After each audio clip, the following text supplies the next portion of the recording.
ಕರ್ನಾಟಕ ರಾಜ್ಯ ಕಂಡಂಥ ಅತ್ಯಂತ ಧೀಮಂತ ನಾಯಕರಾಗಿದ್ದರು ಶ್ರೀ ಎಸ್.ಎಂ. ಕೃಷ್ಣರವರು. ಮುಖ್ಯವಾಗಿ ಕರ್ನಾಟಕದ ರಾಜಕಾರಣಕ್ಕೆ ಒಂದು ಗೌರವ, ಘನತೆ, ಒಂದು ಸಭ್ಯತೆ, ಸಂಸ್ಕಾರ ಅನ್ನೋದು ರಾಜಕಾರಣದಲ್ಲೂ ಇರಬಹುದು ಅನ್ನೋದನ್ನು ತೋರಿಸ್ಕೊಟ್ಟಂಥ ನಾಯಕರು. ನಮ್ಮ ಮಂಡ್ಯದ ಮಣ್ಣಿನ ಮಗ, ಮಂಡ್ಯದ ಹೆಮ್ಮೆಯ ಸುಪುತ್ರ. ನಮ್ಮೆಲ್ಲರಿಗೂ ನಿಜಕ್ಕೂ ಅತ್ಯಂತ ದುಃಖಕರವಾದ ವಿಷಯ, ಅವರನ್ನು ಕಳ್ಕೊಂಡಿದ್ದೀವತ್ತು.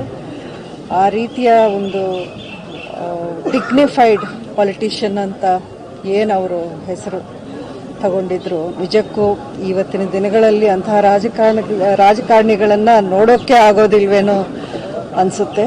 ಅಷ್ಟೇ ಅಲ್ಲ, ಅವರ ಒಂದು ಮುಖ್ಯಮಂತ್ರಿಯಾಗಿದ್ದಂಥ ಅವಧಿಯಲ್ಲಿ ಬೆಂಗಳೂರು ಕರ್ನಾಟಕಕ್ಕೆ ಸಿಲಿಕಾನ್ ವ್ಯಾಲಿ ಅಂತ ಒಂದು ಹೆಸರು ತಂದುಕೊಟ್ಟಿದ್ದೇ ಅವರು. ಇವತ್ತಿನ ನಾವೇನು ಅಭಿವೃದ್ಧಿ